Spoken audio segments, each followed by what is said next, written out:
आज आपकी आवाज में बात करेंगे राजनीति के सैनिटाइजर की। अब आप ये सोच रहे होंगे कि ये राजनीति का सैनिटाइजर क्या है, तो हम आपको बता दें कि ये एमपी है, यहां गजब की सियासत होती है। मुख्यमंत्री शिवराज सिंह चौहान ने एक ट्वीट किया जिसमें कहा कि हाथ को सैनिटाइज करना है। अब सवाल यही है कि सीएम का इशारा कहां था। वहीं किसानों की कर्ज माफी पर भी घमासान जारी है, लेकिन अहम सवाल यही है कि चुनावी जंग में जनता किसे सैनिटाइज करने वाली है, किसके साथ सोशल डिस्टेंसिंग रखने वाली है, यह जनता ही बेहतर जानती है। लेकिन सियासत जो चल रही है, इस पर सवाल पूछेंगे। कुछ खास मेहमान हमारे साथ जुड़ेंगे, उससे पहले आप ये रिपोर्ट देखिए।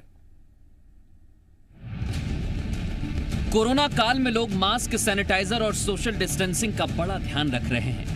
जिस रफ्तार से कोरोना के आंकड़े बढ़ रहे हैं, उसी रफ्तार में उपचुनाव में सियासी दल दौड़ रहे हैं। एक दूसरे पर आरोपों की बौछार की जा रही है, कभी किसानों की कर्ज माफी पर, कभी गद्दार वफादारी पर। लेकिन सीएम शिवराज के एक ट्वीट ने नया मुद्दा भी जोड़ दिया है। सीएम ने लिखा, मेरे प्रिय दोस्तों, मध्य प्रदेश, बिहार, कर्नाटक सहित देश भर में कई जगह चुनाव होने वाले हैं। हमें कोरोना काल को देखते हुए चुनाव आयोग के दिशा निर्देशों का पूरा ध्यान रखना है।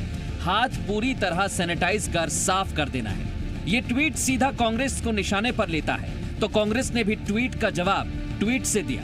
कांग्रेस के वरिष्ठ नेता लक्ष्मण सिंह ने लिखा, शिवराज जी का भाषण सुना, कह रहे थे हाथ को सैनिटाइज कर साफ कर दो। भाई साहब, सिंधिया जी के बाहर जाने से हम तो स्वतः सैनिटाइज हो गए। साफ तो वो आपकी पार्टी करने वाले हैं, बचकर रहिएगा। कोरोना से बचना है तो हाथ सैनिटाइजर से साफ करना होंगे, लेकिन कांग्रेस समझ रही है हाथ मतलब उसका चुनाव का चिन्ह। और अगर हमें संक्रमण से बचना है, अगर हमें जान की सुरक्षा और देश की सुरक्षा करना है, तो हमें इस पंजे की सफाई करना पड़ेगा। शिवराज सिंह चौहान को पूरे प्रदेश में उस कोरोना काल में ऑक्सीजन की कमी है, खून की कमी है, बेड की कमी है, उसकी चिंता नहीं है। लेकिन चुनाव में किस प्रकार से वो जीते और सत्ता पे बने रहें, इसके लिए जरूर वो बात करेंगे। इस कोरोना काल में भी जनता पूरा कोरोना काल के नियमों का पालन करेगी और इन गद्दारों से 2 गज की दूरी बनाकर इन्हें सफाई करेगी। कोरोना को लेकर ट्विटर वॉर हुआ तो किसान कर्ज माफी पर भी एक दूसरे पर हमले किए गए। कृषि मंत्री कमल पटेल ने फिर राहुल गांधी और कमलनाथ को निशाने पर लेकर कर्ज माफी की गेंद कांग्रेस के पाले में डाली, तो कांग्रेस विधायक कुणाल चौधरी ने बीजेपी को किसान विरोधी बताया। ये तो स्पष्ट है कि बीजेपी किसान के पेट पे लात और छाती पे गोली मारने वाली वो है। जो कर्जा जिन्होंने 15 साल में इन पे चढ़ाया था और कांग्रेस ने वचन दिया था, उस वचन को पूरा करा और आगे आएंगे तो जो बचा हुआ कर्जा उसे भी माफ करेंगे। ये दिल की बात जबान पे आ गई और स्पष्ट रूप से किसान विरोधी के रूप में भारतीय जनता पार्टी सरकार को जाना जाता है। कमलनाथ जी ने 200 करोड़ खर्च करके पूरे प्रदेश के गाँव-गाँव, घर-घर बैनर लगा दिए।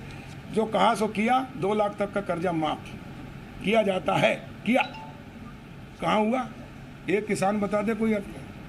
तो ये झूठ बोला कि नहीं बोला? सबसे बड़ा झूठेला इस प्रदेश का कोई मुख्यमंत्री हुआ तो वो कमलनाथ, और झूठों का सरदार राहुल गांधी। कोरोना काल में चुनावी सरगर्मी बढ़ी हुई है। नेता उम्मीदवार जनसंपर्क में लगे हुए हैं। 29 सितंबर को संभवतः तारीखों का ऐलान भी हो जाएगा। उससे पहले राजनीति 2-2 हाथ कर रही है। लेकिन बड़ा सवाल यही है कि सियासी आरोपों से तर जनता के मुद्दों से कांग्रेस, बीजेपी ने सोशल डिस्टेंसिंग कर रखी है। आने वाले वक्त में यह भी साफ हो जाएगा कि जनता किसे सैनिटाइज करती है। ब्यूरो रिपोर्ट, जी मीडिया। कुछ खास मेहमान हमारे साथ जुड़े, सीधे उनका रुख करेंगे। भरत सिंह कुशवाहा इस समय हमारे साथ जुड़ गए हैं, मध्य प्रदेश सरकार में उद्यानिकी मंत्री हैं। बृजेंद्र सिंह राठौर हमारे साथ जुड़ चुके हैं, पूर्व में ये कांग्रेस की सरकार में मंत्री रहे हैं। और शिव अनुराग पटेरिया, लंबा अनुभव है मध्य प्रदेश की पत्रकारिता में, वरिष्ठ पत्रकार के तौर पर हमारे साथ जुड़ रहे हैं। बहुत स्वागत है आप तीनों का आपकी आवाज में। सबसे पहला सवाल मैं भरत सिंह कुशवाहा जी आपसे करना चाहूंगा। सर, हाथ को बराबर सैनिटाइज कर रहे हैं आजकल आप?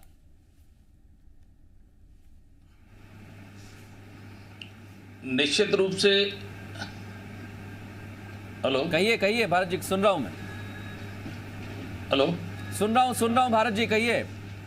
आज देश, आज जैसे संक्रमण फैला हुआ है जो कोरोना का, इससे बचने के लिए सैनिटाइजर हाथों को जरूरी है और मुंह पे मास्क लगाना भी जरूरी है। आप अपने आप को भी सुरक्षित रखें और अपने परिवार को भी रखें, अपने मिलने वाले चाहते लोगों को भी सुरक्षित रख सकते हैं। और यदि आपने ठीक प्रकार से सैनिटाइजर किया हाथों का और मास्क लगा के, तो निश्चित रूप से जान है तो जान है। आप इतनी फिक्र कर रहे हैं, क्या मुख्यमंत्री जी को भी इतनी ही फिक्र है? इसलिए वो जो ट्वीट लिखते हैं उसमें तंज भरे लहजे में कहते हैं कि हाथ को सैनिटाइज कर देना। क्या उनको भी यही फिक्र है या फिर उनका इशारा कांग्रेस की तरफ था? देखिए शर्मा जी, जनता की सेवा, जनता का दर्द वही जान सकता है जो जनता के बीच में। हाँ। आप जो कोरोना संक्रमण तो कमलनाथ जी के समय आ चुका था। कमलनाथ जी ने कोरोना संक्रमण से बचने के लिए कोई भी बैठक नहीं आयोजित की। जैसे ही प्रदेश के मुख्यमंत्री शिवराज जी ने जैसे ही मुख्यमंत्री का ताज संभाला, उसके बाद में उन्होंने तुरंत 1 घंटे बाद कोरोना को लेकर मंत्रालय में बैठक की। जितने उन्होंने प्रदेश की चिंता की है, शायद कमलनाथ जी ने तो एक बैठक भी नहीं बुलाई। इसलिए हमारे आपके कैबिनेट के साथ ही मास्क नहीं पहनते भारत जी के लिए हम क्या समय पे आपके कैबिनेट के साथ ही मास्क नहीं पहनते हैं? अगर इतनी ही दिक्कत है या इतनी ही समझदारी है तो पहनना चाहिए। मास्क पहनना तो जरूरी है। हाँ, सभी लोग पहनते हैं, मास्क तो पहनना जरूरी है। अगर मास्क कोई नहीं पहनता है तो कमलनाथ जी नहीं पहनते हैं। ठीक है, मैं इस पर जवाब ले लेता हूं। मास्क कौन पहन रहा है, सैनिटाइज कौन कर रहा है, या सिर्फ ये महज सियासी कोरोना है? ब्रिजेंद्र सिंह जी।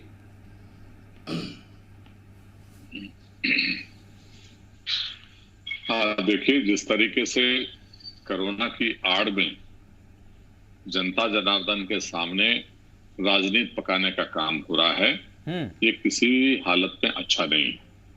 हमारे साथी कुशवाहा जी मंत्री हैं मध्य प्रदेश शासन के, और मैं समझता हूं बहुत जिम्मेवारी के साथ उनको जवाब देना चाहिए।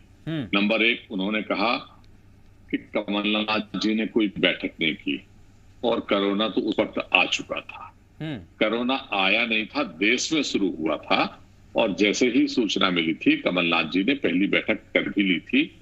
उसके बाद ये हमारे स्वास्थ्य मंत्री को साठगांठ करके लेके भाग गए, और तब से जब कोरोना प्रवेश कर रहा था ये सरकार को अनैतिक तरीके से गिराने में लगे थे। और आज जो भी दुष्परिणाम ये सामने हैं, ये केवल इन लोगों की गलती की वजह से हैं जिन्होंने उस वक्त जो है सरकार गिराने में रुचि दिखाई। नंबर 1। नंबर 2, जो मुख्यमंत्री जी तंज करते हैं, अभी मैं सुन रहा था कुछ लोग सफाई दे रहे थे कि वो तो साहब कांग्रेस सोच रही है अपने ऊपर, वरना मुख्यमंत्री जी की मंशा नहीं थी। मुख्यमंत्री जी ने कहा कि हाथ साफ कर देना, यदि वो कहते कर लेना तो बात समझ में आती कि आम आदमी के लिए बोल रहे हैं कि हाथ साफ सैनिटाइजर से अच्छे से कर लेना।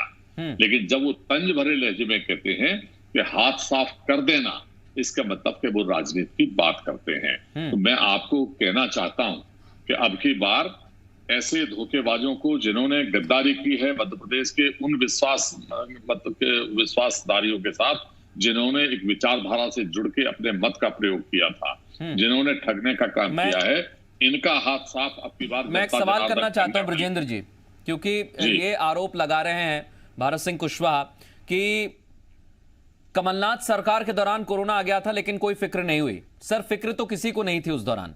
एक बाइट है, बड़ी जिम्मेदारी के साथ कह रहा हूं क्योंकि हमारे चैनल ने उसे चलाया, जिसमें जब मुख्यमंत्री थे कमलनाथ, उनसे सवाल पूछा गया। मैं उनसे भी पूछूंगा सर, मैं बीजेपी से भी पूछूंगा, आप चिंता मत करिए। उनसे पूछा गया था, जब हमारे सहयोगी ने पूछा कि कोरोना आ गया, उन्होंने कहा कोरोना बाद में देखेंगे, अभी तो राजनीति में कोरोना आया है, ये उनका कहना था। उसके बाद कोरोना भी बढ़ा, लेकिन अब स्थितियां अलग हो गई हैं। क्या आपको नहीं लगता है कि अब इन मुद्दों को पीछे छोड़कर कुछ काम की बात की जाए, जनता के हित के जो मुद्दे उनकी बात की जाए? देखिए, कांग्रेस पार्टी जिम्मेवार विपक्ष के नाते पूरा उस दिशा में काम कर रही है जो गंभीरता के साथ करना चाहिए। आपने जो प्रश्न किया मैं उसका जवाब देता हूं। उन्होंने उस वक्त चूंकि राजनीतिक परिस्थितियां ऐसी बनाएंगे इसलिए वैसा जवाब दिया, लेकिन आपको भी मालूम है कि जब कांग्रेस की सरकार थी उस वक्त मध्य प्रदेश में एक भी कोरोना का पेशेंट नहीं था। शुरुआत होने वाली थी जब ये हुआ। इन्होंने कहा मास्क कमलनाथ जी नहीं लगाते हैं, मास्क केवल हिंदुस्तान में और मध्य प्रदेश में एक ही व्यक्ति है जो लगाते हैं, वो है श्रीमान नरोत्तम मिश्रा जी, जिनको बहुत अच्छे से कुशवाहा जी जानते हैं। तो ये हाथ की आप सफाई की बात करें, हाथ के तंज करने की बात करें, मैं आपसे कहना चाहता हूं अब की बार उनका हाथ जनता जनार्दन साफ करने वाली है, जिन्होंने डीजल पेट्रोल में मध्य प्रदेश के लोगों के साथ लूट की है। बिजली के बिल 50-50 हजार रुपए आ रहे हैं। यही तो है सर। यही तो सवाल है बजेंद्र जी, ये मुद्दे होने चाहिए, ये मुद्दे होने चाहिए। इसलिए हम कह रहे हैं कि नेताजी के साथ बजेंद्र जी मैं तो सहमत हूँ बिल्कुल, और इसलिए हम कह रहे हैं कि अगर नेताजी जनसंपर्क के लिए पहुंच रहे हैं तो वहां पर मुद्दों का अकल नहीं होना चाहिए। ये नहीं बताना चाहिए भारत सिंह कुशवाहा जी कि राम मंदिर बन गया है, इसके नाम पर वोट दे दीजिए। वो बन गया, वो वोट देगी, वो जनता की दिक्कतें हैं, वो क्या मुद्दे हैं वो तो आप समझ नहीं रहे हैं भारत जी। उसके बाद मैं शिव अनुराग पटेरिया जी आपके पास आ रहा हूं। भारत सिंह कुशवाहा जी। शर्मा जी, एक बात कहना चाहूंगा, राजनीति नहीं करती है। और एक बात और स्पष्ट करना चाहूंगा, हमारे कांग्रेस के जो पूर्व मंत्री हैं, वरिष्ठ नेता हैं राठौर साहब, मैं उनसे ये जानना चाहता हूं कि आपने जो किसानों से जो वादा किया था सरकार बनाने के लिए, आपके राष्ट्रीय अध्यक्ष जी ने कहा था कि हमारी सरकार बनी तो हम 10 दिन के अंदर कर्जा माफ करेंगे। एक तो पहली बात ये कि 10 दिन छोड़िए, 10 महीने 15 महीने हो गए, आपने किसानों का कोई कर्जा माफ नहीं किया। इस पर तो धोखा किसने दिया? कांग्रेस ने दिया। सवाल है, फिर मैं शिव अनुराग पटेरिया जी के पास जा रहा हूँ। मेरा सवाल यह है कि अभी थोड़े दिन पहले ही जब विधानसभा का सत्र हुआ तो पहले तो खुद कृषि मंत्री ने कुछ आंकड़े प्रस्तुत किए, उसके बाद नगरीय प्रशासन मंत्री सामने आए, बोला आंकड़े गलत हैं, ये तो अधिकारियों की गलती है। तो अब मैं ये आपसे जानना चाहता हूं कि अगर आंकड़े गलत हैं तो अधिकारी कौन है जिसने आंकड़े छाप दिए ये, और ये पढ़ भी दिए कृषि मंत्री होते हुए कमल पटेल साहब ने? मैं इसका उत्तर देना चाहूंगा। एक मिनट विजेंद्र दीजिएगा। हाँ जी कहिए भारत जी, कहिए आप। देखिए शर्मा जी, सच्चाई तो ये है, सच सच होता है, झूठ झूठ होता है। ये कांग्रेस किसानों की हितैषी कभी न तो रही न रहेगी। यदि किसानों के लिए और गरीबों के लिए अगर किसी ने किया है तो भारतीय जनता पार्टी की सरकार में शिवराज जी ने किया है। देखिए, करने का भाव मुख्यमंत्री में अंतर रहता है, सरकार में अंतर रहता है। और जो अच्छा विचार रहता है, जो उस रास्ते से निकला हो, उसको उस दर्द का पता रहता है। शिवराज जी किसान पुत्र हैं, कमलनाथ जी उद्योगपति हैं। उद्योगपति और कांग्रेस की मानसिकता एक जैसी है। ये कभी भी गरीबों का, किसानों का भला नहीं कर सकते। आपकी पार्टी किसान की हितैषी है। मैं इस पर आपसे जवाब और भी लूंगा भारत जी, मैं आपसे जवाब और भी लूंगा। शिव अनुराग पटेरिया जी जुड़ गए, एक छोटा सवाल उनसे कर लेता हूं, तब तक आपका नेटवर्क भी थोड़ा सा ठीक हो जाएगा। पटेरिया साहब, जनता के मुद्दे हम लगातार बड़ा करके दिखा रहे हैं, ये हैं जनता के मुद्दे, ग्वालियर चंबल की जनता के मुद्दे, आगर मालवा की जनता के मुद्दे, हाट पीपलिया के, मांधाता के, ये हैं जनता के मुद्दे। लेकिन जनता के मुद्दों पर बात नहीं हो रही है, बाकी सब पर बात हो रही है। इसको सैनिटाइज कर लो, उसका मास्क लगा लो, किसान की कर्ज माफी इन्होंने नहीं की, हमने नहीं की। आपको लगता है कि इन सब से कुछ होने वाला है?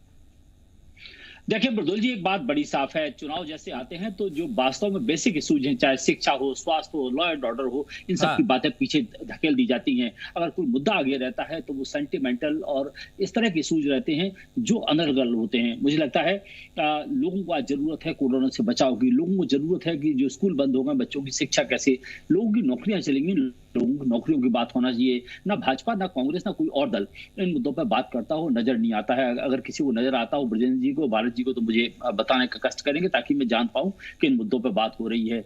जहां तक सबसे बड़ी बात है, राजनीति में सिर्फ राजनीति हो रही है मध्य प्रदेश में इन दिनों, और ये बहुत ही बड़ा दुखद पहलू है। और ये कहूंगा मैं कि इस सिरे से उस सिरे तक सब सरीके जुर्म हैं। अगर नरोत्तम मिश्रा के ऊपर आरोप है मास्क लगाना, तो कमलनाथ जी के भी 10 तस्वीरें सामने हैं। दरअसल कोई किसी से कम नहीं है, कोई सामने आ जाता है, कोई पीछे रह जाता है। सबसे बड़ी दिक्कतें हैं कि राजनीति के धरातल पर सारे राजनीतिक दल एक जैसा मध्य प्रदेश में बिहेव कर रहे हैं, जबकि बात करना चाहिए मध्य प्रदेश के डेवलपमेंट के रोड मैप की। 3 साल बाद फिर हमारे चुनाव होना है। मध्य प्रदेश में कोरोना से आर्थिक स्थितियां बहुत खराब हुई हैं, लोगों की मदद करने की बात करना चाहिए, लेकिन दोनों में से किसी दल ने एक कोई एजेंडा आपके सामने नहीं रखा है कि जो लोग कोरोना से बेरोजगार हो गए हैं या जिनके परिवारों में दुर्घटनाएं हो गई हैं, उनको हम क्या देंगे, किस तरह मदद करेंगे। तो मुझे लगता है राजनीतिक दलों का सोच अलग तरीके का है और आम जनता की दिक्कतें अलग तरीके की हैं। आपके तमाम सूबे में देखें, लोग तमाम तरह की बातें करते हैं, स्वास्थ्य की बात करते हैं, सुरक्षा की बात करते हैं, अपने डेवलपमेंट की बात करते हैं, लेकिन इन मुद्दों पर हमारा कोई भी राजनेता मुंह खोलने के लिए तैयार नहीं है। बिल्कुल, और यही तो सवाल है, सबसे बड़ा और अहम सवाल यही है कि इन मुद्दों पर कोई बात नहीं होती है। घूम फिर के ये बता दिया जाता है कि इस नेता ने ऐसा हमसे कहा है तो हमने जवाब दे दिया। ब्रजेंद्र सिंह जी, मैं आपके पास आ रहा हूं और सीधा सवाल मेरा है किसान कर्ज माफी से जुड़ा हुआ, क्योंकि भारत सिंह कुशवाहा ये दावा करते हैं कि वादा तो आपने किया 10 दिन में, पूरा नहीं किया। कमल पटेल साहब तो कहते हैं कि वो आप पर एफआईआर करवा देंगे, कमलनाथ जी पर और राहुल गांधी पर एफआईआर करवा देंगे, उनका तो ये भी कहना है। देखिए, पटेरिया जी ने जो बातें कही, मैं उस बात से बिल्कुल सहमत हूं कि मुद्दों के ऊपर बात होनी चाहिए, लेकिन सरकार जहां भी होती है वो सरकार उन मुद्दों से बचना चाहती है, इसलिए वो कुछ भी उलझुल बातें सामने लाती है ताकि मुद्दों से लोगों को ध्यान हटाया जाए। जहां तक किसान के बेटे, अभी हमारे मित्र साथी मंत्री जी ने कहा किसान के बेटे हैं इसलिए किसान की चिंता है, ये किसान के वही बेटे हैं जिन्होंने मंदसौर में गोली चलवाई थी, ये वही किसान के बेटे हैं जिन्होंने टीकमगढ़ में डंडे पड़वाए थे किसानों में, ये वही किसान के बेटे हैं जिनके अध्यादेश लाके और बर्बाद करने का काम हो रहा है। पूरे तरफ 50-50 रुपए, 20-20 रुपए, 10-10 रुपए जो है बीमा का पैसा उन किसानों को मिल रहा है। बिजली में आपने कमर तोड़ दी किसानों की चारों तरफ से। तो एक ये बात, दूसरी बात में आपसे जो आपने कर्जा माफी की बात की है, कितनी हास्यास्पद स्थिति है। देखिए, विधानसभा में हमारे विधायक जी प्रश्न करते हैं और इनके मंत्री विधानसभा में लिखित में ये जवाब देते हैं कि 26 लाख से ऊपर किसानों का कर्जा माफ हो गया, 11,000 करोड़ से ऊपर का जो है राशि जो है उन किसानों के खाते में पहुंच गई। ये इनका जवाब है। ये अब इसके बाद जवाब देते हैं कि सब अधिकारियों ने गलत जवाब दे दिया। मैं भी मंत्री रहा हूं और मैं जिम्मेदारी पूर्वक चैनल के ऊपर बोल रहा हूं, कोई भी अधिकारी डायरेक्ट जवाब नहीं दे सकता। मंत्री के पास फाइल आती है, मंत्री उसको पूरा जवाब को पढ़ते हैं, मंत्री अनुमोदित करते हैं, उसके बाद ही विधानसभा के पटल के ऊपर जवाब जाता है। तो क्या उस मंत्री के खिलाफ ये कार्रवाई करके इस्तीफा लेंगे, या अगर किसी अधिकारी ने गलत जवाब दिया है तो क्या उसको बर्खास्त करेंगे, और अगर झूठा प्रचार मैं एक छोटे से ब्रेक के लिए ब्रजेंद्र जी रुक रहा हूं।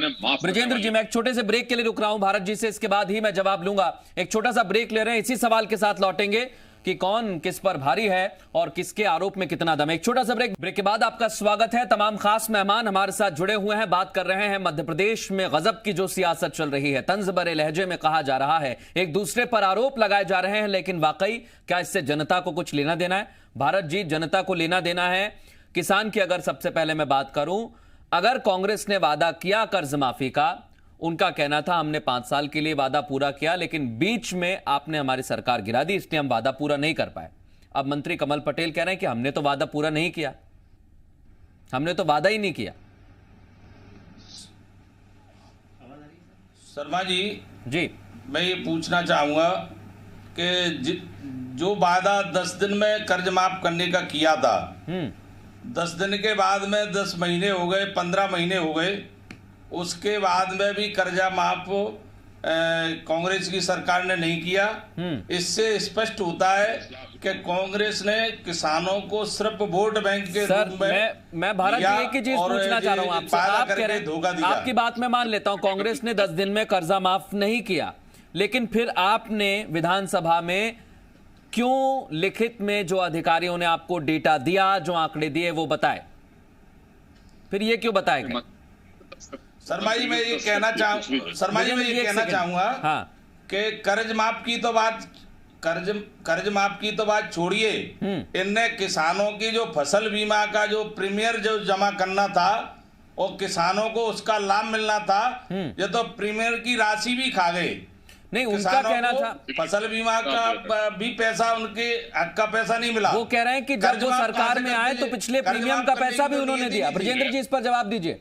ब्रजेंद्र जी इस पर जवाब दे दीजिए, क्योंकि इस पर पहले भी बहस हो चुकी है, इस पर पहले भी बहस हो चुकी है। उनका कहना है कि हमने बीजेपी के सरकार का दिया, बीजेपी सरकार कहती है कि कांग्रेस ने नहीं दिया। ब्रजेंद्र जी दिया, लेकिन आप इनसे दूसरी बात है कांग्रेस, मैं इसलिए शर्मा जी मैं इसलिए कहना चाहूंगा कि कांग्रेस एक मामले में नहीं है, किसानों के हित में जो भी फैसला होता है कांग्रेस का विरोध करती है। कांग्रेस किसान विरोधी है। एक सेकंड वो कह रहे हैं बीजेपी विरोधी है। भारत जी आपके ही सवाल पर एक सेकंड, यहां पर यह तय हो जाना चाहिए कि पहले तो प्रीमियम का पैसा किसने नहीं दिया और किसने दिया। भारत जी के जवाब पर ब्रजेंद्र सिंह कुछ कहना चाह रहे हैं। ब्रजेंद्र सिंह जी के पास में शिव अनुराग पटेरिया के पास जाऊंगा। कहिए ब्रजेंद्र जी अपनी बात। अब मैं आपसे ये पूछ रहा हूँ, आपके माध्यम से पूरा मध्य प्रदेश और छत्तीसगढ़ सुन रहा है आपके चैनल को, आपका बड़ा जिम्मेवार चैनल है। मंत्री जी इस बात का जवाब दें कि 26 लाख लोग किसानों का जो हमने कर्जा माफ किया उसमें इनके मंत्री के भी दस्तखत है, बगैर मंत्री के दस्तखत के विधानसभा में कोई जवाब नहीं दिया जाए। प्रीमियम की बात करिए, नहीं दोनों की बात करिए ना, आप तो कर्ज माफी की भी बात करिए, प्रीमियम की भी बात करिए, हम तो दोनों की करेंगे आज का, बहुत समय हमारे पास। घोटाले की भी बात करेंगे, कोरोना घोटाले की भी बात करेंगे, हम पीडीएस घोटाले की भी बात करेंगे, हम व्यापम घोटाले की भी बात करेंगे, हम रेत घोटाले की भी बात करेंगे। जो घोटालों की सरकार और 2200 घोषणाएं इसलिए मुख्यमंत्री जी की ब्रजेंद्र जी देखिए, विपक्ष में बैठकर घोटालों की बात करना बड़ा आसान हो जाता है। घोटाले हैं, खुलासा करते हैं, लेकिन हम करते हैं खुलासा, लेकिन कार्रवाई जब होनी चाहिए जब नहीं होती है। मैं इस पर भी बात करूंगा। मंत्री जी के दस्तखत से जवाब आया कि नहीं आया, झूठ क्यों बोल रहे हैं? ठीक है, इस पर एक प्रतिक्रिया मैं शिव अनुराग पटेरिया जी की लेना चाहता हूं। पटेरिया जी, सबसे बड़ी बात तो ये, विधानसभा में अगर कोई बयान मंत्री दे रहा है तो ऐसे हवा में नहीं दे दिया जाता है, प्रॉपर हर एक चीज देखी जाती है। फिर सवाल यह कि मंत्री कमल पटेल ने जब विधानसभा में आंकड़े पेश कर दिए तो बाहर आकर बार बार वो कर्ज माफी को लेकर कांग्रेस को निशाने पर ले रहे हैं। ये सोची समझी रणनीति नहीं है कि गलती को सुधार रहे हैं, पर्दा डाल रहे हैं?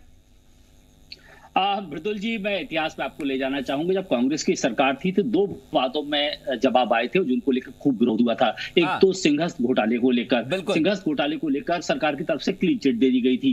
बाद में कांग्रेस के भीतर जब विरोध हुआ तो कहा गया कि सरकारी अफसरों ने गलत जानकारी दी है, इस पर जांच भी बैठाने की बात हुई थी। और दूसरा था नमामि देवी नर्मदे के जो वृक्षारोपण हुआ था उसमें भी एक क्लीन चिट दे दी गई थी। बाद में आजकल में आप ही ने खबर चलाई है जिसमें हमने खुलासा किया और हमने तो मुख्यमंत्री से भी सवाल पूछा, इस पर हमने सभी से सवाल पूछा है। यही तो रिलेवेंट मैं कह रहा हूं, इसमें विधानसभा में क्लीन चिट दे दी गई थी। हुजूर एक्चुअली क्या है, हमारे जो मंत्री हैं चाहे वो कांग्रेस के हों चाहे बीजेपी के हों, कई बार इतने गाफिल रहते हैं। आदरणीय हैं, सब बड़े लोग हैं और ब्रजेंद्र जी तो मेरे मित्र हैं, लेकिन सबसे बड़ी दिक्कत यह है कि वो पॉइंट टू पॉइंट चीजों को नहीं देखते हैं और जिस तरह की जानकारियां आती हैं सदन के पटल पर रख दी जाती हैं। अगर मैं गलत कह रहा हूं तो ब्रजेंद्र जी जवाब दे सकते हैं, वो तब मंत्री थे और काफी हंगामा हुआ था। उमंग सिंगार ने बहुत सारा हंगामा किया था कांग्रेस के कई।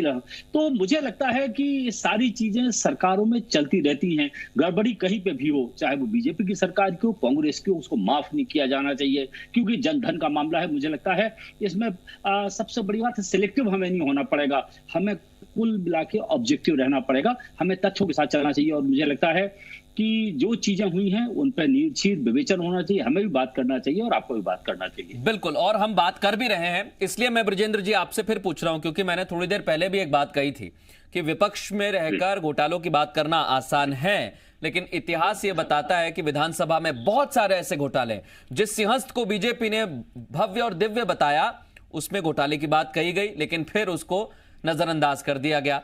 ऐसे ही पौधरोपण घोटाले में भी हुआ है। ब्रजेंद्र जी, कमियां कहां हो जाती हैं? क्या अधिकारी गलत रिपोर्ट पेश कर देते हैं?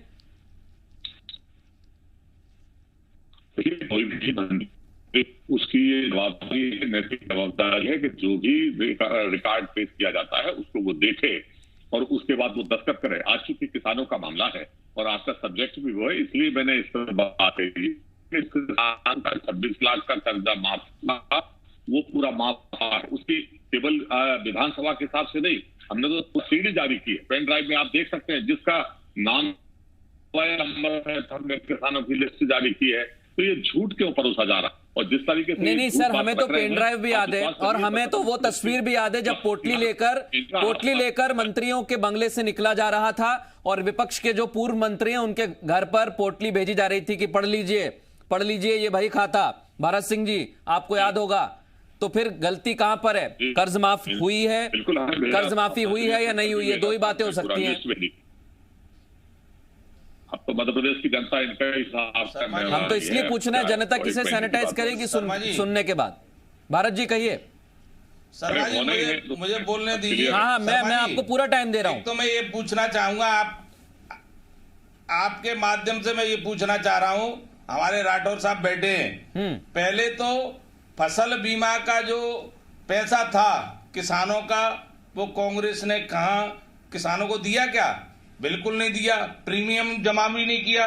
दूसरा इसलिए कह रहा हूं किसान विरोधी कांग्रेस इसलिए कि फसल बीमा का जो उनके हक के पैसा मिलना चाहिए था वो भी नहीं मिला। दूसरी बात मैं ये कहूंगा, किसान जब विपत्ति के समय थे, इस प्रदेश में बाढ़ आई थी, मुरैना अंचल में भी बाढ़ आई थी, मध्य प्रदेश के मुख्यमंत्री जब कमलनाथ जी थे वो बल्लभ भवन से बाहर नहीं निकले थे। अगर किसान हितैषी होते तो बाढ़ पीड़ितों के बीच में जाते। अब इस वक्त एक महीना पूर्व जब यहाँ बाढ़ आई मध्य प्रदेश के अंदर, तो शिवराज जी ने हेलीकॉप्टर से दौड़ा किया। भारत जी बिल्कुल ठीक कह रहे हैं आप, अच्छी बात है, बहुत अच्छा कि हेलीकॉप्टर काम नहीं कर रहा तो नाव में बैठ के किसानों के बीच में गए। नहीं कई जगह पर गए, लेकिन मुझे मेरे सवाल का जवाब नहीं मिला। भारत जी मैं सिर्फ इतना पूछ रहा हूँ, अच्छी बात है आपने बारिश में दौरा किया, किसानों की फसलों को देखा, लेकिन दौरा करने के बाद जब अधिकारी रिपोर्ट तैयार करते हैं बीमे की, 1 रुपए किसी के खाते में आते हैं तो क्या करे वो? 1 रुपए का क्या करेगा आप बताइए। शर्मा जी एक बात है, सच्चाई को स्वीकार करिए। 18 तारीख को माननीय मुख्यमंत्री जी ने किसानों को जो किसान फसल बीमा योजना के तहत जो राशि डाली है वो किसी से छिपी नहीं है। 4,000 करोड़ के करीबन राशि किसानों के खाते पहुंची। आज मेरे विभाग का, उद्यानिकी विभाग के जो किसान थे उनके भी खाते में आज 100 करोड़ 62 लाख रुपए आज भी उद्यानिकी के किसानों के खाते में डाले गए। इसलिए ये कांग्रेस की मानसिकता है। कांग्रेस सचमुच में किसान विरोधी है। कांग्रेस 15 महीने के अंदर एक काम बता दे कि किसान के हित में हमने ये निर्णय किया था। ठीक है, मैं एक छोटा सा सवाल मैं ब्रजेंद्र सिंह जी आपसे लेना चाहता हूं, क्योंकि ये दावा किया जा रहा है बार बार कि आपने प्रीमियम नहीं भरा, बीमे की बात की जा रही है, कर्ज माफी की बात की जा रही है। उनका कहना है आपने सिर्फ बरगलाने का काम किया। पहले 3 तरीके के फॉर्म लिया है, लाल, पीला, हरा, गुलाबी, उसकी क्या जरूरत थी? देखिए, जब हमने घोषणा और हमने सभी का किसानों का माफ किया, हम बार बार इस बात को कह रहे हैं कि हम 2 लाख का कर्जा माफ किया, 26 लाख किसानों का 1 लाख रुपए तक का कर्जा माफ किया, और बाहर से 2 लाख रुपए जो शेष बचे थे, जो 4-5 लाख के बचे थे, उनका कर्जा माफ करना था। इस बीच में इन्होंने अनैतिक तरीके से सरकार को गिराया, सबको पता है। ठीक है, ये जो बात कर रहे हैं, अगर हमने प्रीमियम नहीं भरा था तो ये कर रहे हैं। ब्रजेंद्र जी मैं आपसे एक छोटी सी गुजारिश करना चाहूंगा। मैं चाहता हूं कि आपको ठीक तरह से सुनूं और हम अपने माध्यम से आपके जो बातें हैं वो जनता तक पहुंचे। आपका थोड़ा सा नेटवर्क गड़बड़ा रहा है, मैं चाहूंगा कि थोड़ा सा जैसे ही ठीक होगा मैं फिर आपके पास आ रहा हूं। शिव अनुराग पटेरिया जी से एक सवाल करना चाहता हूं मैं। सर आपने पूरी स्थिति देखी है पटेरिया साहब? मैं ब्रजेंद्र जी आ रहा हूं, इसके बाद वही फिर से सवाल पूछ लूंगा, उस पर पूरा जवाब लूंगा, नेटवर्क ठीक हो जाएगा जैसे ही।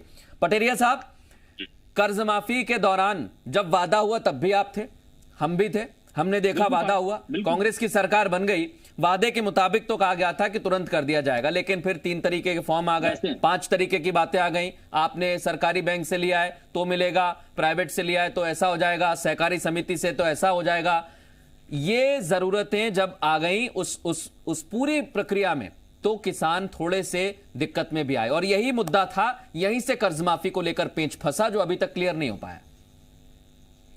देखिए निर्मल जी, एक बहुत बड़ी बात मैं आपसे कहना चाहूंगा। अक्सर राजनेता बिना सोचे समझे विदाउट एनी प्लान घोषणाएं कर देते हैं, क्योंकि उनको लगता है कि सत्ता में आएंगे कि नहीं आएंगे। केंद्र सरकार के एक मंत्री जो भी हैं, उनसे जब एक बार एक सवाल नागपुर में किया गया कि आपने बड़ी बड़ी बातें कही थी पैसे को लेकर, लोगों के कालाधन वापस देने को लेकर, तो उन्होंने बिल्कुल लगभग हंसते हुए मराठी में कहा था कि हमें मालूम नहीं था कि हम सत्ता में आ जाएंगे, इसकी बड़ी बड़ी बातें की थी। राजनेताओं का असली चरित्र यही है। दिक्कत यह है कि आपको प्लान करना चाहिए था, आपको योजना बनाना चाहिए। अरे कांग्रेस ने कितनी सारी घोषणाएं की थी, जन आयोग बनाने की घोषणा की थी, जर्नलिस्टों को प्रोटेक्शन एक्ट की बात की थी, डीजल और पेट्रोल की कीमतें कम करने की बात की थी। दिक्कत यह है उन्होंने वो सारी योजनाएं पूरी कर दी जिसमें कोई बहुत ज्यादा पैसा खर्च होने वाला नहीं था। जहां पैसा लगना था उसमें हुजूर घर बैठ गए। मैं कह सकता हूं बहुत सी चीजें, लेकिन सबसे बड़ी बात है, मैंने बड़े बड़े मुद्दे आपको गिना दिए, ये सबसे बड़ी बात है कर्ज माफी का 10 दिन का। आपने ये कहा था जन आयोग, भारतीय जनता पार्टी के शासनकाल में हुए भ्रष्टाचार की जांच के लिए क्या हुआ? डीजल पेट्रोल के आपने खूब बड़ा मुद्दा उठाया था, आप आज भी मुद्दा उठा रहे हैं, आपने क्यों नहीं घटाया 5 रुपया 3 रुपया? तो दिक्कत यह है कि राजनेता जब चुनाव के मैदान में होते हैं तो बड़ी बड़ी बातें करते हैं। ये बिल्कुल क्लियर हो गया है, बातें बड़ी बड़ी हैं, नाम बड़े हैं, दर्शन छोटे हैं, बातें बड़ी बड़ी कर दी जाती हैं, लेकिन जब नहीं हो रही है पूरी तो करने की जरूरत क्या है? मैं ब्रिजेंद्र सिंह जी से उम्मीद करता हूं नेटवर्क ठीक हो गया होगा, जवाब ले लेता हूं। ब्रिजेंद्र जी, आप ठीक तरह से सुन पा रहे हैं मुझे? मैं भरत जी आपके पास आ रहा हूं। ये बड़ी बड़ी बातें क्यों कर दी जाती हैं? अभी जैसे कांग्रेस लगातार कह रही है इस पूरे चुनाव में, अभी भी वो कह रही है मुख्यमंत्री को लेकर कि ये घोषणावीर हैं, घोषणा पर घोषणा करते हैं। वो अभी भी कह रही है, कांग्रेस ने अभी हाल ही में बयान दिया। हम बात में नहीं, हम हाँ कहिए आप अपनी बात। शर्मा जी, हम काम में, हमारी सरकार काम में विश्वास रखती है। शिवराज जी काम करते हैं, इसीलिए कांग्रेस के पेट में दर्द हो रहा है। शिवराज जी ने किसानों के हित में कई प्रमुख रूप से जो कम समय में वह निर्णय लिए, चाहे वो किसान सम्मान, प्रधानमंत्री किसान सम्मान निधि की बात हो, उसमें 4,000 रुपये मध्य प्रदेश सरकार की तरफ से मुख्यमंत्री जी ने किसानों के हित में ये बहुत बड़ा निर्णय लिया है। कुल मिलाकर ये राशि 10,000 रुपये हुई है। इसी प्रकार से माननीय मुख्यमंत्री जी ने किसानों के हित में अब फसल बीमा योजना के तहत जो पैसा बांटा, इसलिए कांग्रेस के पेट में दर्द हो रहा है, क्योंकि किसान अगर सुखी रह सकता है तो शिवराज जी के समय रह सकता है। किसानों का शोषण इस 15 महीने में जो कांग्रेस की सरकार रही उसने कांग्रेस ने किया है। क्यों? कांग्रेस की जो विचारधारा है वो इस किसान आधारित नहीं है, गरीब आधारित नहीं है। कांग्रेस की जो विचारधारा है वो विदेश पे आधारित है। मैं फिर दावे के साथ कहूंगा, चाहे केंद्र में सरकार रही हो कांग्रेस, एक मिनट सर, किसानों के हित में कांग्रेस ने एक छोटा सवाल है आज जी के बयान पर, कृषि मंत्री के आज के बयान पर एक सवाल। आपका कहना है कि हम किसान हितैषी सरकार हैं। मैं एक छोटा सवाल करना चाहता हूं। कृषि मंत्री कमल पटेल ने कहा कि ना हमने वादा किया कर्ज माफी का, ना हम करेंगे, तो फिर किसानों की स्थिति को लेकर क्या करेंगे? हम किसानों के लिए सहयोग के लिए, जैसे किसान प्रधानमंत्री किसान सम्मान निधि में जो 6,000 रुपये मिलते थे, हमारे मुख्यमंत्री जी का देखिए उदारता देखिए, उनका मन देखिए, किसानों के प्रति कितना मन अच्छा है। इसलिए उन्होंने 6,000 की जगह उसको 10,000 किया है। 4,000 मध्य प्रदेश के खाते से किसानों के पास पहुंचेंगे प्रधानमंत्री किसान सम्मान निधि में। और ये किसान हितैषी सरकार नहीं है तो कौन सी है? किसान हितैषी सरकार वो है जो किसानों के साथ धोखा दिया, जो कर्ज माफी के कह के किसानों से अपना जो उनसे वोट प्राप्त किए, सरकार बनाने के लिए किसानों से बार बार झूठ बोला। आज चाहे केंद्र की बात करें चाहे राज्य की बात करें, आज कांग्रेस कृषि बिल का विरोध कर रही है। एक और चीज है, केंद्र सरकार ने जो एक और चीज है, आप कृषि बिल का विरोध बता रहे हैं भारत जी, आपने ही एक चर्चा छेड़ी कृषि बिल के विरोध की, तो मैं आपसे 2-3 सवाल करना चाहता हूं इस पर, फिर मैं पटेरिया साहब के पास जाऊंगा। आपका कहना है कि विरोध किया जा रहा है, विरोध इस बात पर किया जा रहा है, पहला ही है सर, जब आप एमएसपी का मौखिक वादा कर रहे हैं तो लिखने में क्या शाही ज्यादा लग रही है? लिख दें उसमें, ऐसा पूछा जा रहा है आपसे भारत जी। देखिए शर्मा जी, एक चीज है, देखने का नजरिया होता है। कांग्रेस को हर अच्छे निर्णय में राजनीति नजर आती है। मैं आपसे ये पूछना चाहता हूं, मैं भी किसान हूं। हाँ। यदि किसान मंडी में जो अपना अनाज लेके जाता है तो वहां पर क्या है, व्यापारी के ऊपर आधारित रहता है कि क्या बोली लगाएंगे, किस हिसाब से लेंगे। बिल्कुल ठीक कह रहे हैं आप। इस बिल में ये छूट दी गई है, किसानों को इस बिल में ये छूट दी गई है। देखिए, वो अपने घर पे रख के फसल अपनी इच्छा अनुसार किसी को भी बेच सकता है। बिल्कुल सर, स्वागत है इसका। मैं कह रहा हूं स्वागत है इसका। आपसे सिर्फ मैंने इतना पूछा, छोटा सा, क्योंकि ब्रजेंद्र जी भी जुड़ गए हैं हमारे साथ, उनके पास भी जाऊंगा मैं। एक छोटा सवाल मेरा, एमएसपी जारी रहेगी, ये मौके का आप वादा कर रहे हैं, प्रधानमंत्री भी कह रहे हैं, तो लिखने में सर क्या प्रॉब्लम है? बस इतना पूछ रहा हूं मैं। देखिए, मंडियों में जैसा जिस प्रकार से ये देखिए झूठ होता है, स्पष्ट मुख्यमंत्री जी ने भी कहा है। यही तो है, और झूठ और सच का जो तराजू है उसमें सर हम समझ ही नहीं पा रहे हैं कौन कितना सच्चा है, कौन कितना झूठा है। किसान अपनी फसल को गांव में खेत में रह के बेचना चाहता है तो वो स्वतंत्र है किसान। ठीक है, किसान को मन मुताबिक। ठीक है, मैं एक सवाल ब्रजेंद्र जी से करना चाहूंगा, बड़ी देर से इंतजार कर रहे हैं भारत जी को। आजादी मिली है, आपने आजादी की बात कही है। ब्रजेंद्र जी अपनी बात रखिए पूरी। हाँ, देखिए, भारतीय जनता पार्टी के बारे में अगर हम बात करें तो बीजेपी मतलब अब भारतीय जनता पार्टी नहीं, भारतीय झूठ बोलने वालों की पार्टी है। और इसलिए मैं इस बात को कह रहा हूं कि इन्होंने कहा था कि 15 लाख रुपए हम हर खाते में देंगे, वो 15 लाख का आज तक पता नहीं, मतलब हिंदुस्तान की जनता ठगा महसूस कर रही है। फिर उन्होंने कहा मध्य प्रदेश में 50,000। ब्रजेंद्र जी मैं भी आपसे एक वादे पर एक वादे करना चाहता हूं, क्योंकि कांग्रेस जब सरकार में आई तो बेरोजगारी भत्ता देने का वादा किया था, वो भत्ता भी नहीं मिला सर। नहीं, मैं 19,000 लोगों को हमने रोजगार दिया मध्य प्रदेश में, आप रिकॉर्ड निकाल लीजिए। हमने जो पेंशन दुगना किया, जिनके हाथ पीला होना थे वो वैसे ही बैठी रही बेचारी के 51,000 रुपए देंगे शादी के लिए, जिनने 1 रुपया नहीं दिया। युवाओं से झूठ बोला, बहनों से झूठ बोला, आपने भी तो कम कर दिए पैसे, झूठ बोला, आपने भी तो कम कर दिए। आप जरा शांत रहो जरा। एक मिनट भारत जी बस ब्रजेंद्र जी से जवाब ले लूं मैं, उसके बाद पटेरिया जी आपके पास आ रहा हूं। बड़ी देर से वो कट गए थे सर, आवाज नहीं आई थी, इसलिए फिर ऐसा हो जाएगा, वक्त नहीं दे रहे हैं। ब्रजेंद्र जी अपनी बात रखिए।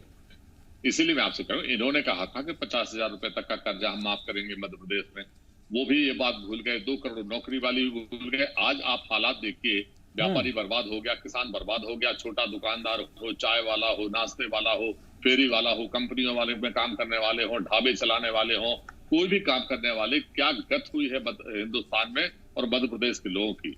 हमारे ही बुंदेलखंड में सूखा पड़ा, उसका पैसा 15 साल भारतीय जनता पार्टी की सरकार थी, आप विश्वास नहीं करेंगे आज की तारीख तक वो खाते में उनका नहीं पड़ा। ये बड़ी हमारे साथी, ये चूंकि अभी बड़े भले और सीधे मंत्री हैं इसलिए इन्हें उतना पता नहीं, लेकिन जो है जिस तरीके से झूठ बोला गया वो मैं आपके सामने रखा। हालांकि एक चीज मैं आप पूछना चाह रहा हूं ब्रजेंद्र जी, भले मंत्री और तेज मंत्री भी होते हैं तो वो हमें दिख जाएगा। आप जनता बेहतर समझिए, हाँ जनता बेहतर समझती है कौन भला है कौन तेज है। पटेरिया साहब, एक आखिरी सवाल आपसे करना चाहता हूँ। किसी को झुटेला बोल सकते हैं लेकिन ये नहीं बोल सकते ये भले मंत्री हैं, हमें पता है, इसलिए मैंने आपसे कहा कि हाँ एक शिष्टाचार कह सकते हैं कि इनमें शिष्टाचार है, बाकी तो सर भाषा की मर्यादा तो उसमें तो हम कुछ कर नहीं सकते हैं। कौन कितना नीचे गिर रहा है सबके सामने है। पटेरिया साहब, एक आखिरी सवाल एक छोटा आपसे करना चाहता हूं, क्योंकि यहां पर चंबल की जंग ऐसी हो गई है कि आरोप अगर इधर से लग रहा है तो उधर से तो लगेगा ही लगेगा। बस इसी बीच में, इसी उधेड़-बुन में जनता परेशान है कि हम सैनिटाइज करें तो किसको करें। देखिए, इस बार का चुनाव अप्रत्याशित और अलग तरीके से हो रहा है क्योंकि एक खानदान की प्रतिष्ठा दांव पर लगी हुई है। अगर चंबल के मैदान में पूरे 28 की बात करें, 16 सीटों पर भारतीय जनता पार्टी को अपेक्षित नतीजे नहीं मिलते हैं तो एक बड़ा सवाल सिंधिया परिवार पर, ज्योतिरादित्य सिंधिया पर खड़ा हो जाएगा। भारतीय जनता पार्टी 100% उनके साथ पूरी ताकत के साथ लगी हुई है और इसके कारण से कहते हैं ना कील कांटे की लड़ाई हो गई है जिसमें 1 मिलीमीटर भी गुंजाइश कोई किसी को नहीं छोड़ रहा है। और इसी कारण से जब इस किस्म की नेक टू नेक फाइट होती हैं उनमें सारी भाषा की मर्यादाएं, भाषा के संयम, बातचीत के तौर तरीके सब कुछ बदल जाते हैं और यही मैं कुल मिला के चंबल ग्वालियर में तो कम से कम देख ही रहा हूं। बिल्कुल। अब ये वायरस किसके लिए खतरनाक है भारत सिंह जी? ये वायरस शर्मा जी कांग्रेस के लिए खतरनाक इसलिए है, जो चुनावी वायरस की बात कर रहा हूं मैं, हाँ इसलिए कह रहा हूं कि ये बात सही है कांग्रेस का किसान विरोधी है, कांग्रेस गरीब विरोधी है। भारतीय जनता पार्टी की सरकार में किसानों के हित को सर्वोपर रखा गया है, गरीबों के हित को रखा है। अभी अभी आपने देखा होगा हमारे किसान जो प्रदर्शन कर रहे हैं भारत जी, ये कौन है फिर? जिस जो सड़क पर किसान आया है ये कौन है? देखिए एक चीज और है, देखिए देखो डिमांड भाव होती है, मांग भाव होती है, यहाँ लोगों को उम्मीद होती है। शिवराज जी ने किसानों के लिए, गरीबों के लिए खजाना खोल दिया है, इसलिए निश्चित रूप से डिमांड तो बढ़ेगी। और शिवराज जी पे उनको भरोसा है, किसानों को, गरीबों को। इस हिसाब से तो कांग्रेस की सरकार में ज्यादा प्रदर्शन जाता है, उसी के सामने हाथ फैलाता है जहां से कुछ मिलता है। माननीय मुख्यमंत्री जी पे पूर्ण रूप से भरोसा है, किसानों को, गरीबों को, इसलिए वो अपनी बात मुख्यमंत्री जी से कह सकते हैं। मैं यही तो पूछना चाह रहा हूं कि ये भरोसा किस पर कितना ज्यादा है और कौन कितना भरोसा जीतेगा? ब्रजेंद्र सिंह जी। सीधा उत्तर मैं दे रहा हूँ कि आपकी बार जो है मुद्दा है बिकाऊ का और टिकाऊ का। आपकी बार जो है ये वायरस जो है वो बिकाऊ जो माल है उसको उसकी तरफ जाएगा और टिकाऊ की तरफ जो है सुरक्षित रखेगा मध्य प्रदेश में। इसके रिजल्ट आप देखेंगे। 28 में से कोई बड़ी बात नहीं कर रहा हूँ, आपके सामने बात आएगी। बिल्कुल, ये बिकाऊ और टिकाऊ का और जो भरत जी आखिरी अपने 10 सेकंड में बात कह दीजिए। हाँ कह दीजिए अपनी बात, फिर क्लोज करूंगा मैं। और ये सारे लोग एक तरफ खड़े रह जाएंगे जिन्होंने विश्वासघात वहाँ के लोगों से, उनके मत भरत जी कहिए अपनी बात। उनको कोई पूछने वाला नहीं।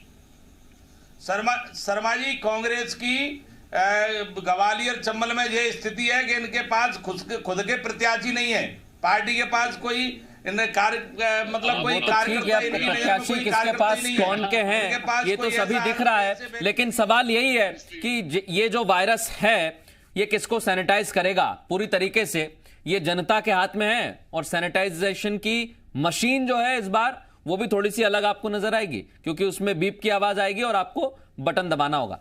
बहुत शुक्रिया आप तीनों मेहमानों का हमसे खास चर्चा करने के लिए। एक छोटा सा ब्रेक हम यहां पर लेंगे। ब्रेक के बाद भी तमाम बड़ी खबरें जी मध्य प्रदेश छत्तीसगढ़ पर जारी रहेगी, आप कहीं मत जाइए।